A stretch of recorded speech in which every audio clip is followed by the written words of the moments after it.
Sabe quando a gente sai de casa esperando voltar para o mesmo lar, com o mesmo aconchego, e descobre que nada mais está como antes? Pois foi isso que aconteceu comigo. 2 semanas fora pareciam inofensivas, mas ao retornar, encontrei minha vida revirada. O espaço que sempre considerei meu refúgio, meu quarto, meu pedaço de paz, tinha sido tomado. No lugar da minha cama, uma escrivaninha brilhava, perfumada pelo cheiro caro da minha nora.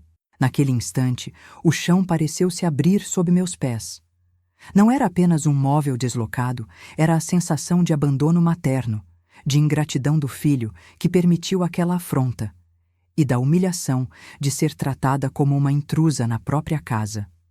É duro quando o egoísmo familiar transforma o que antes era lar em território inimigo, onde a gente se sente invisível. Eu poderia ter me calado, fingido que estava tudo bem, como tantas vezes já fiz. Mas há momentos na vida em que o silêncio deixa de ser resistência e se torna rendição. E eu não estava disposta a me render. Foi ali, diante daquela cena, que algo dentro de mim despertou. O que eu fiz a seguir mudou não apenas minha história, mas também a forma como eu via a mim mesma. Porque, no fundo, a vida sempre nos dá uma escolha: permitir que nos tratem como figurantes da nossa própria história, ou assumir de vez o papel de protagonista. E olha, eu escolhi o segundo caminho. Só que nada poderia me preparar para as consequências disso. Porque, quando uma mulher de 70 anos resolve se levantar contra a injustiça, ela não apenas defende seu quarto, ela defende sua história inteira. Quando voltei de viagem, achei que reencontraria minha rotina, minha cama, minhas fotografias, o cheiro familiar do meu perfume nos lençóis. Mas, ao abrir a porta, percebi que algo estava profundamente errado. O ar estava impregnado com um perfume caro que não era meu, e o silêncio da casa parecia esconder segredos. O que encontrei ao entrar no quarto me fez sentir um vazio que nenhuma mala de viagem poderia carregar. Minha cama havia desaparecido. No lugar dela, uma escrivaninha enorme ocupava o espaço, repleta de papéis, computadores e objetos que não me pertenciam. Aquele quarto, que por décadas foi meu refúgio, agora era o escritório da minha nora. Eu fiquei paralisada, tentando compreender como a minha intimidade havia sido roubada sem que ninguém me consultasse. Foi então que ouvi a voz do meu filho, Heitor. Ele deu de ombros como quem comenta algo sem importância e disse que Cíntia precisava de espaço para trabalhar, como se fosse normal transformar o quarto da própria mãe em um escritório sem sequer pedir permissão. Senti meu peito apertar, não apenas pela perda física, mas pela indiferença dele diante da situação. Cíntia, sem levantar os olhos da escrivaninha, completou: "Não seja egoísta." Essa frase ficou martelando na minha cabeça como um eco cruel. Eu, que havia sacrificado minha juventude para dar tudo ao meu filho, era agora chamada de egoísta por querer apenas o direito de existir dentro da minha própria casa. Era mais que humilhação. Era a dor do desprezo, fria e calculada. Naquele instante, não gritei, não protestei. Apenas recolhi algumas das minhas coisas que estavam jogadas em um canto e saí em silêncio. Era como se me expulsassem sem me dizer as palavras. Mas por dentro, algo começava a se transformar. Era como uma resistência silenciosa que se ergue quando a alma não aceita ser tratada como invisível. Deitar-se numa cama improvisada na sala, naquela noite, foi como encarar um espelho cruel. Eu havia deixado que apagassem minha história dentro da minha própria casa. E, no entanto, no meio da solidão forçada, nasceu a centelha de uma decisão que mudaria tudo. Não seria apenas uma reação por raiva, mas uma reconquista da dignidade que já não podia mais esperar. Na manhã seguinte, o sol entrou pela janela com uma clareza diferente. Era como se a vida estivesse me chamando para acordar de uma longa anestesia emocional. Eu já não podia mais permitir que a ingratidão do filho e a humilhação da nora definissem quem eu era. A força feminina na terceira idade não é apenas sobrevivência, é renascimento. E foi assim que decidi agir, não com escândalos ou vingança, mas com firmeza. Porque aquela casa não era só tijolo e cimento, Era uma casa construída com sacrifício, cada parede erguida com suor, cada detalhe carregado de memória. E, se Cíntia e Heitor haviam esquecido, eu estava pronta para lembrar a eles, da forma mais clara possível, que minha casa, minha história, não estava à venda. Antes de me tornar a mulher de 70 anos que encara de frente a humilhação dentro da própria casa, eu fui apenas uma jovem do interior de Minas, com sonhos simples e uma coragem que precisei aprender cedo demais. Saí de casa ainda adolescente, grávida e sozinha, com uma mala pequena e o coração cheio de medo. Belo Horizonte me recebeu sem piedade, mas foi ali que aprendi a transformar dificuldades em combustível para seguir em frente. Trabalhei de tudo um pouco. De madrugada, vendia pamonhas nas ruas, enfrentando o frio e o olhar apressado das pessoas. De manhã, fazia faxina em casas alheias, limpando cada canto como se fosse o meu. À tarde, passava roupas até ver minhas mãos racharem. O objetivo era sempre o mesmo: dar ao meu filho Heitor aquilo que eu jamais tive. Não era luxo que eu buscava, era dignidade para nós dois. Lembro-me de cada noite mal dormida em que eu ficava costurando uniformes escolares para os filhos de outras mulheres. As linhas e os pontos que uniam aqueles tecidos eram também o fio da minha esperança de que Heitor tivesse uma vida melhor. Enquanto eu via os outros meninos indo para a escola com livros novos, fazia de tudo para que o meu filho tivesse, pelo menos, os mesmos cadernos. Houve um dia em que precisei tomar uma decisão dolorosa: vender minha única correntinha de ouro, herança da minha mãe, para comprar sapatos novos para Heitor. Foi como abrir mão de um pedaço da minha história para que ele tivesse um futuro. Esse gesto, tão pequeno para o mundo, para mim representava a escolha entre a lembrança de onde eu vim e a aposta no caminho que ele ainda podia trilhar. Por muitos anos, Heitor foi a minha razão de existir. Cada conquista dele era como uma vitória pessoal. Quando se formou na faculdade, chorei como se fosse eu quem estivesse recebendo o diploma. Quando conseguiu o primeiro emprego, senti que todo o esforço tinha valido a pena. E quando trouxe Cíntia para casa, tentei acreditar que ela seria o complemento perfeito da família que eu havia lutado tanto para construir. Mas o tempo foi mostrando que nem sempre os sonhos de uma mãe combinam com a realidade. Cíntia, elegante e acostumada a outro padrão de vida, nunca disfarçou o olhar de superioridade. Pequenos gestos deixavam claro que ela me via como alguém ultrapassada, sem lugar naquele ambiente que ela mesma ajudava a remodelar. A cada comentário, a cada mudança na casa, um pedaço da minha história era apagado, e foi nesse contraste cruel que percebi como a vida pode virar ao avesso. Todo o esforço, os sacrifícios, as noites em claro, os calos nas mãos, tudo parecia invisível diante da ingratidão do filho e da arrogância da nora. Não era só a minha casa que estava sendo tomada. Era a minha dignidade que estava sendo colocada à prova. Esse choque entre passado e presente me fez refletir. Até onde uma mãe deve ir em nome de um filho? Até que ponto o amor incondicional justifica abrir mão de si mesma? Essas perguntas ficaram ecoando dentro de mim, enquanto eu entendia que o que estava prestes a enfrentar não era apenas uma mudança de móveis ou de rotina, mas um verdadeiro conflito de gerações e valores. Com o tempo, percebi que minha presença dentro da casa já não tinha o mesmo peso. As pequenas mudanças que Cíntia fazia pareciam inocentes à primeira vista, mas, juntas, tinham um efeito devastador. Minha poltrona antiga, onde embalei o Heitor ainda bebê e chorei tantas noites solitárias, desapareceu da sala. Estava muito gasta, disseram. No lugar, colocaram uma cadeira dura e sem vida, que nunca acolheu meu corpo nem minhas lembranças. Minhas panelas, que carregavam o sabor de cada receita de família, também foram substituídas. Essas são mais modernas, sogra, explicou Cíntia, exibindo o brilho do aço novo, sem entender que não era apenas metal, mas um pedaço da minha história que estava sendo retirado do fogão. Meus temperos, antes organizados do meu jeito, surgiram em potes etiquetados que mal conseguia ler. Eu me sentia uma estranha dentro da minha própria cozinha. As conversas, antes cheias de risadas e histórias, passaram a cessar quando eu entrava no cômodo. O silêncio era a forma mais cruel de exclusão. Ninguém dizia nada diretamente, mas a mensagem era clara. Eu já não era necessária. Decisões sobre a casa eram tomadas sem que minha opinião fosse sequer considerada. Quando eu perguntava algo, a resposta vinha sempre com a mesma frase: "Não se preocupe com isso, sogra." Esse "não se preocupe" era como uma punhalada. Não era apenas uma recusa, era uma forma de me colocar de lado, de me fazer sentir como uma criança incapaz de entender os assuntos importantes.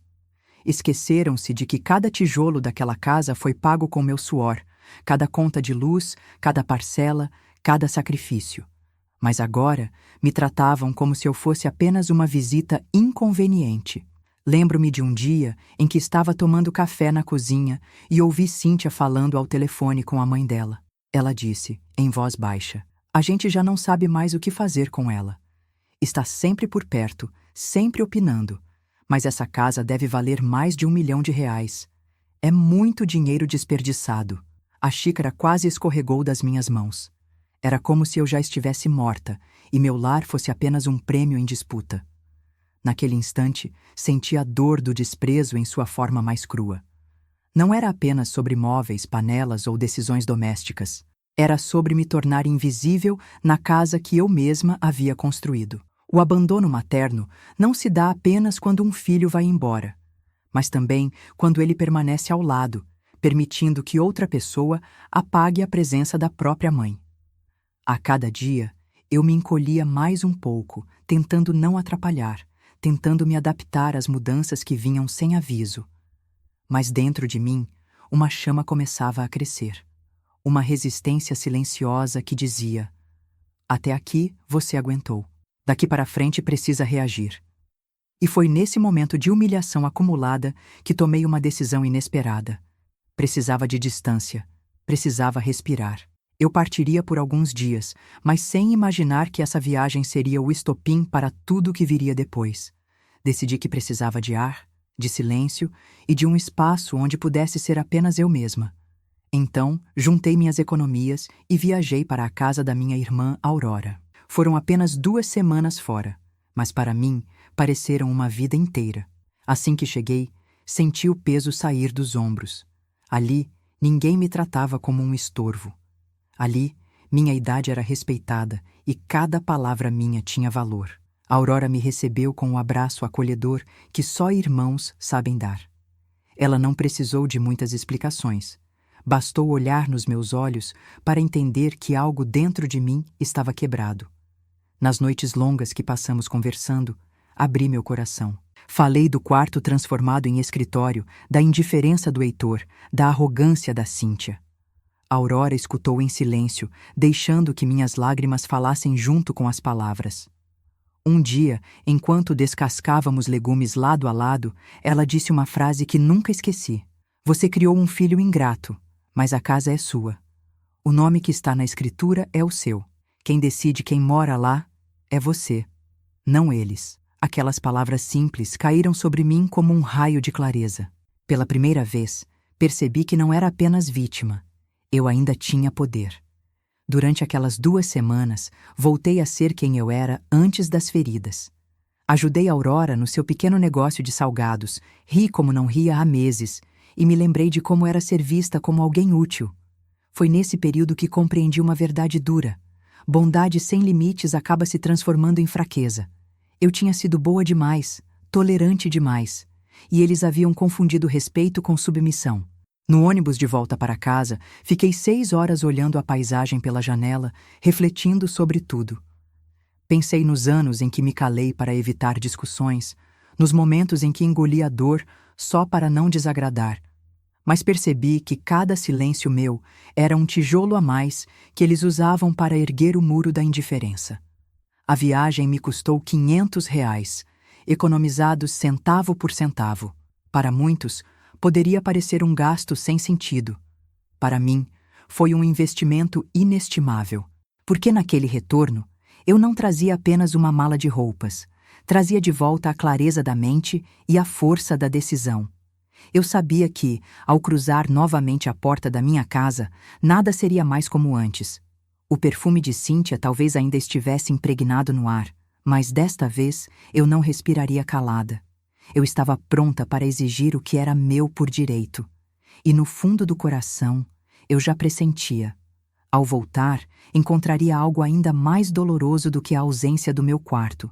Mas também sabia que dessa vez eu não fugiria da batalha. Voltar para casa depois de 2 semanas foi como abrir um livro que eu mesma escrevi, mas que alguém havia reeditado sem minha permissão. Logo ao chegar, percebi que até a fechadura da porta havia sido trocada. Minha própria chave já não funcionava mais, e precisei tocar a campainha da minha casa como se fosse uma visita indesejada. Quando Heitor abriu a porta, a surpresa no rosto dele não foi de alegria, mas de desconforto. Entrei e notei que a sala tinha mudado. O sofá estava em outra posição, quadros novos ocupavam as paredes e até o cheiro parecia diferente, mais doce e enjoativo. Era como se, em apenas 2 semanas, minha identidade tivesse sido apagada dali. E o golpe final veio quando vi o meu quarto. Onde antes estava minha cama, agora reinava a escrivaninha da Cíntia, cheia de papéis, certificados e computadores. Perguntei com calma onde estavam minhas coisas. Heitor, evitando meu olhar, disse que havia colocado tudo no quartinho dos fundos temporariamente. Temporário. Essa palavra soava como desculpa barata para um plano que já estava em andamento. Eu fui até aquele quartinho e encontrei minhas roupas, fotografias e lembranças jogadas como entulho, misturadas a vassouras e baldes de limpeza. Cíntia não perdeu tempo em se justificar. Eu precisava de espaço para trabalhar, sogra. Este projeto vai nos render uns 250 mil reais. Não seja egoísta. É só por alguns meses. A palavra egoísta voltou a ecoar dentro de mim, e desta vez não como insulto, mas como um estopim. Eu, que sempre dei tudo pelo meu filho, era acusada de egoísmo por querer apenas dignidade. A dor foi enorme, mas junto dela nasceu uma clareza. Não se tratava apenas de um quarto transformado em escritório.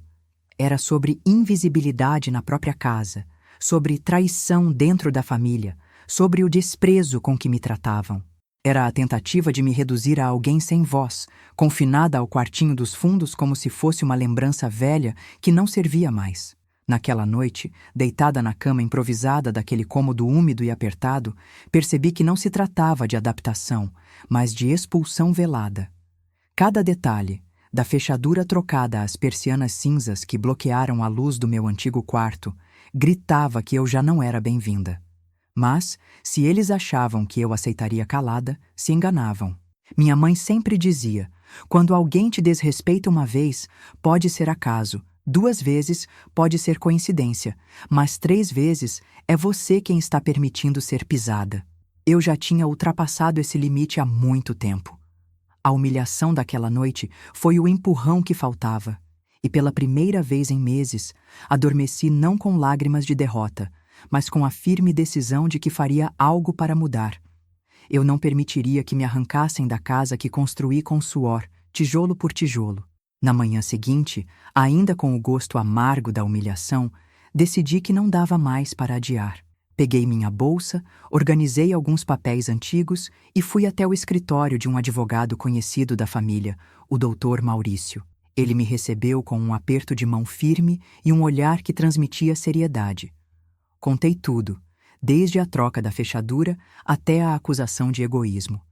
Ele me ouviu em silêncio, fazendo anotações detalhadas. Quando terminei, Maurício olhou nos meus olhos e disse: Dona Marina, essa casa é sua. A escritura está no seu nome e ninguém pode simplesmente te relegar a um quartinho dos fundos. Mas cuidado! Pelo que me contou, sua nora parece estar articulando uma interdição. Aquela palavra caiu como um balde de água fria. Interdição significava ser declarada incapaz, perder minha autonomia, ser reduzida a um fantasma dentro da minha própria história. O advogado explicou que era um recurso comum em casos de violência patrimonial, usado de forma distorcida por filhos e noras que desejavam tomar posse dos bens dos mais velhos. Ele me orientou a começar a documentar tudo: fotos das mudanças feitas sem minha autorização, áudios de conversas, até recibos de compras que comprovassem que o dinheiro da casa sempre saiu do meu bolso. Naquele momento, percebi que não bastava sentir a dor do desprezo. Eu precisava transformar essa dor em provas. Comecei a registrar cada detalhe. O quartinho úmido onde me colocaram, a poltrona que desapareceu da sala, as panelas antigas que tinham sido substituídas sem meu consentimento. Cada objeto perdido era um pedaço da minha história sendo apagada, e eu não deixaria que isso passasse em branco. Maurício também me aconselhou a não confrontar diretamente Heitor e Cíntia por enquanto. Eles podem usar suas reações como argumento para dizer que a senhora está instável emocionalmente. Deixe que se revelem sozinhos, disse ele. Era duro ouvir, mas fez sentido. Às vezes, o silêncio pode ser mais estratégico do que 1000 gritos. Voltei para casa com um caderno novo, onde anotei cada situação de desrespeito. Aprendi a usar o próprio celular como aliado, gravando diálogos e guardando mensagens que antes eu apenas apagaria. Passei a observar os dois não mais com o olhar de uma mãe ferida, mas com os olhos de alguém que sabia que estava travando uma batalha silenciosa pela própria dignidade. A cada anotação, sentia nascer dentro de mim algo novo. Uma resistência silenciosa, firme e inabalável. Era como se, pela primeira vez, eu estivesse me preparando de verdade para lutar com as armas que tinha. Não de violência, mas de justiça e inteligência. E embora ainda doesse ver meu filho tão distante, também crescia em mim a certeza de que era melhor enfrentar a solidão honesta do que continuar na companhia desleal de quem deveria me proteger. Não demorou muito para que as suspeitas do Dr. Maurício se confirmassem. Algumas semanas depois, encontrei sobre a mesa da cozinha uma carta em envelope timbrado. Era uma intimação para comparecer a uma avaliação psicológica. A justificativa era cruel. Meus próprios familiares alegavam que eu já não tinha condições de administrar meus bens e precisava ser interditada. Ler aquelas palavras foi como levar uma facada nas costas. Heitor me encarou com um olhar frio e disse: "Mãe, é para o seu bem. A senhora já viveu sua vida, agora deixe que a gente cuide de tudo." A frase martelava na minha mente. Você já viveu sua vida. Era como se, a partir daquele momento, eu fosse descartável. A nora, com um falso ar de compaixão, ainda completou: "Não seja egoísta, Marina. Pense na Helena que está chegando. Precisamos de estabilidade." Mas a suposta preocupação escondia algo mais sombrio. Logo percebi que estavam armando um teatro. Comecei a notar comprimidos escondidos nas minhas gavetas, como se tentassem insinuar que eu estava me medicando em excesso. Também encontrei um caderno com anotações que nunca escrevi, frases soltas que insinuavam confusão mental. Estava claro que alguém queria me pintar como incapaz diante da justiça. A cada nova descoberta, o misto de raiva e tristeza crescia dentro de mim. Era doloroso aceitar que o sangue do meu sangue e a mulher que ele escolheu estavam dispostos a manipular documentos e criar provas falsas só para colocar as mãos na casa que construí tijolo por tijolo. Essa era uma traição dentro da família em sua forma mais cruel. Contei tudo a Maurício, que não se surpreendeu. Ele explicou que era comum filhos interessados em herança tentarem antecipar a posse usando justamente esse tipo de arma: a interdição judicial. Mas lembre-se, Dona Marina, cada mentira deixa rastros, disse ele. Essa frase foi meu combustível. Passei a observar cada detalhe da rotina deles como quem monta um quebra-cabeça. Numa dessas observações, flagrei Cíntia cochichando ao telefone. Assim que o laudo sair, vendemos a casa e nos mudamos. 1 milhão jogado fora? Nunca mais. O veneno daquelas palavras corroía por dentro, mas também reforçava a necessidade de agir com inteligência. Foi então que decidi deixar que se enforcassem com as próprias cordas. Mantive a calma, registrei discretamente e aguardei o momento certo. Era como jogar uma partida de xadrez em que cada movimento deles revelava mais do que gostariam. Naquele ponto, eu já não era apenas uma mãe ferida. Eu estava me tornando uma mulher estrategista que compreendia que dignidade não se pede de volta, se conquista com firmeza. E eu estava disposta a conquistar a minha, custasse o que custasse.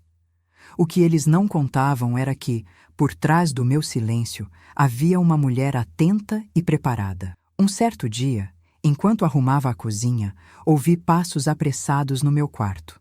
Peguei o celular discretamente e me aproximei. Foi então que vi Cíntia sentada à minha mesa, falsificando anotações no caderno que tinham deixado para me incriminar. Cada letra tremida que ela imitava era uma tentativa desesperada de me transformar numa incapaz. Apertei o botão de gravação e registrei tudo. Com o vídeo em mãos, procurei Maurício. Ele abriu um sorriso discreto e disse: "É disso que precisamos." Juntos, reunimos mais evidências. Descobrimos impressões digitais dela nos comprimidos que tinham aparecido misteriosamente nas minhas gavetas. Também encontramos recibos de compras em nome de Heitor, mostrando a compra de caixas de remédios que nunca usei. Cada detalhe era mais uma peça no quebra-cabeça que desmontava toda aquela farsa. Maurício preparou um dossiê minucioso. Não era apenas uma defesa, era uma prova incontestável de que eu estava sendo vítima de violência patrimonial e psicológica dentro da minha própria casa. Quando olhei aquele conjunto de papéis, percebi que já não era a mesma mulher que aceitava o silêncio como resposta. Eu estava erguendo minha voz de forma clara, firme e irrefutável. O confronto veio numa reunião marcada pelo juiz responsável. Cíntia entrou com ar de falsa inocência, Heitor de cabeça erguida, como quem tinha certeza da vitória. Mas quando o advogado apresentou o vídeo, o ar mudou. O silêncio na sala foi pesado. Cíntia perdeu a cor e Heitor começou a gaguejar. Pela primeira vez, não tinham como negar. No calor da pressão, ambos acabaram admitindo, em partes, o plano. Queriam vender a casa, embolsar o dinheiro e me colocar em um asilo. Ouvi cada palavra como se fosse uma sentença de morte para a relação que eu ainda guardava com meu filho. O coração apertava, mas ao mesmo tempo sentia uma estranha liberdade. Finalmente, a máscara tinha caído. O juiz ordenou investigação mais aprofundada, mas já era claro quem estava tentando manipular a situação. Enquanto isso, eu me mantinha serena. Dentro de mim, a resistência silenciosa se transformava em força ativa. Era como se, depois de tantos anos de sacrifício, eu finalmente tivesse encontrado meu próprio escudo. Saí daquela sala com uma mistura de dor e alívio. Dor por ver até onde eles estavam dispostos a ir. Alívio por saber que, enfim, a verdade tinha encontrado um caminho para ser revelada. A cada passo, a sensação era de que eu estava reconquistando minha dignidade. E ainda que a batalha não estivesse totalmente vencida, eu já sentia que a virada tinha começado. Era só uma questão de tempo até que a justiça desse o último veredito.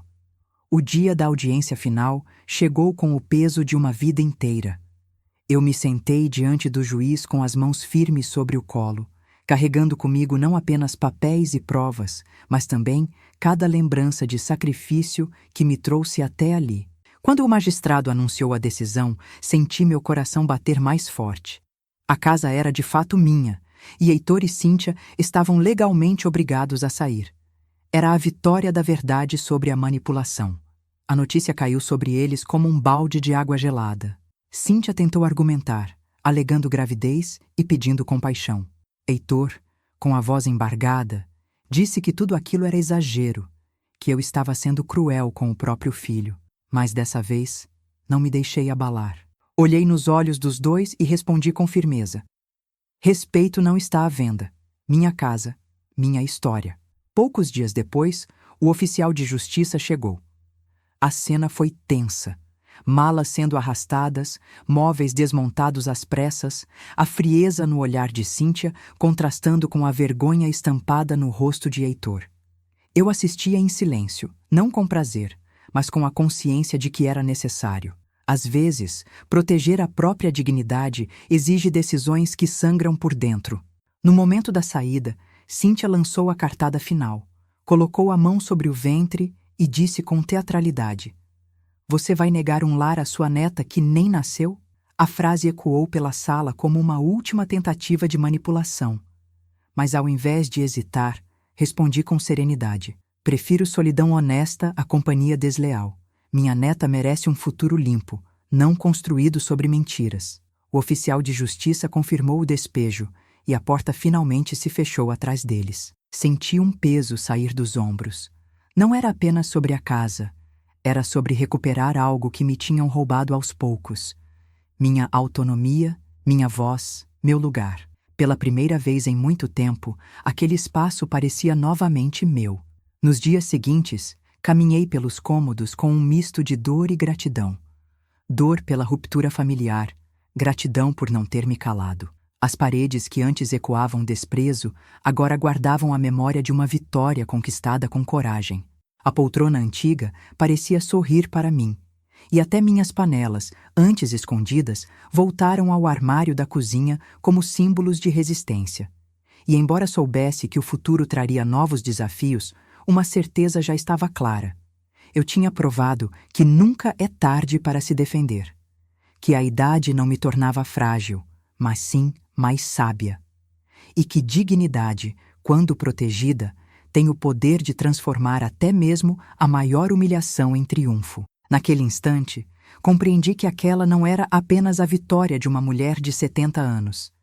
Era a vitória de todas as mães, avós e mulheres que já foram silenciadas dentro de suas próprias casas. Os dias seguintes foram de silêncio, mas não de vazio. Pela primeira vez em muitos anos, minha casa respirava paz. Eu podia andar pelos corredores sem sentir olhares de julgamento. Podia abrir minhas gavetas sem medo de encontrar provas plantadas contra mim. O simples ato de sentar na minha poltrona e olhar o quintal tinha outro sabor. O gosto da liberdade conquistada. O tempo passou e com ele a vida trouxe uma surpresa. Após o nascimento de Helena, minha netinha, Heitor apareceu na porta da minha casa. Não havia arrogância em seu rosto, apenas um homem cansado, quebrado pelas escolhas erradas. Ele trazia a menina nos braços e, ao me estender àquela criança, parecia me pedir perdão sem palavras. Meu coração, ferido, hesitou. Mas os olhos inocentes de Helena abriram uma brecha para a esperança. Aos poucos, uma nova rotina se estabeleceu. Heitor passou a visitar com frequência, trazendo a filha para passar tardes comigo. Enquanto eu embalava a neta, sentia um calor que nenhuma vitória judicial poderia trazer. Era como se Deus tivesse me dado uma nova chance de amar sem medo, de plantar carinho onde antes só havia amargura. Já Cíntia, mesmo após a separação iminente, nunca demonstrou arrependimento verdadeiro. Suas visitas eram raras e frias, sempre carregadas de justificativas vazias. Mas eu já não esperava mais nada dela. Entendi que algumas pessoas não mudam, e que meu dever não era carregar rancor, mas escolher não me deixar ferir de novo. A cada sorriso de Helena, eu me lembrava da importância de lutar pela própria dignidade. Se eu tivesse me calado, talvez nunca tivesse a chance de construir esse vínculo puro com minha neta. Era a prova viva de que o amor verdadeiro encontra caminho até nos terrenos mais devastados. Comecei a redescobrir prazeres simples. Voltei a cozinhar minhas receitas antigas, agora para uma plateia pequena e especial. Helena adorava o cheiro de bolo saindo do forno, e Heitor, em silêncio, parecia revisitar as memórias da infância. Em cada colherada eu via nele a criança que um dia criei com tanto sacrifício, e que agora buscava redenção. Foi nesse processo que percebi algo transformador. Minha solidão não era mais um fardo, mas uma escolha consciente. Eu podia estar sozinha quando quisesse, mas também podia abrir minha porta para quem viesse com respeito e amor verdadeiro. Não era a quantidade de pessoas ao redor que definia minha vida, e sim a qualidade dos laços que eu nutria. E assim, em meio a cicatrizes e novas esperanças, encontrei o que buscava desde o início: recomeçar com dignidade. A vida não me devolveu o passado, mas me deu a chance de escrever um presente mais justo e um futuro mais leve.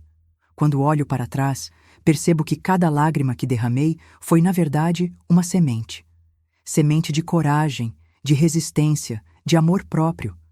Durante anos aceitei viver à sombra, acreditando que ser mãe significava calar, suportar e renunciar. Mas aprendi, às duras penas, que amor sem limites se confunde com submissão.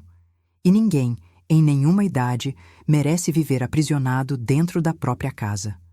Muitos disseram que eu deveria relevar, que ele era meu filho e que família a gente não escolhe. Mas a verdade é que respeito se conquista todos os dias. Não importa o laço de sangue, se não houver consideração, sobra apenas convivência forçada. E aprendi que prefiro estar só numa casa que me pertence, do que acompanhada de pessoas que me reduzem a um peso. Essa experiência me ensinou algo que gostaria de compartilhar. Nunca é tarde para se defender. Não importa se você tem 30, 50 ou 70 anos. Sempre haverá espaço para levantar a cabeça e dizer basta. A idade não é um fardo, é um farol que ilumina nossa força interior. E quando descobrimos isso, nenhuma tentativa de nos silenciar consegue prevalecer. Hoje, minha casa não é apenas paredes e telhado. Ela é o reflexo da minha história, um espaço onde cada objeto tem memória e cada canto guarda minha dignidade. E é assim que deve ser. Nosso lar precisa ser o lugar onde somos respeitados e não diminuídos. Talvez você que me ouve agora esteja passando por algo parecido. Talvez se sinta invisível dentro da própria família. Talvez carregue o peso do desprezo ou da ingratidão. Se for o caso, quero lhe dizer: sua voz importa. Sua história tem valor. Sua dignidade não pode ser negociada. Eu mesma descobri que o perdão verdadeiro não nasce das palavras, mas dos atos. E enquanto alguns não estão prontos para oferecê-lo, aprendi a perdoar a mim mesma primeiro, por ter me calado tanto tempo. Esse foi o maior presente que pude me dar. Se existe uma mensagem final que deixo, é esta: respeite-se. Porque quando você se escolhe, o mundo começa a enxergá-lo de forma diferente. E até quem um dia tentou apagar sua luz, acaba reconhecendo que você nasceu para brilhar. E claro, se essa história tocou seu coração, convido você a refletir sobre sua própria vida. Já passou da hora de colocar limites onde só havia silêncio? Já pensou no quanto sua dignidade vale? Deixe nos comentários a sua opinião, porque sua experiência pode ajudar outras pessoas também. E não se esqueça de se inscrever no canal e ativar as notificações para não perder mais histórias inspiradoras como esta.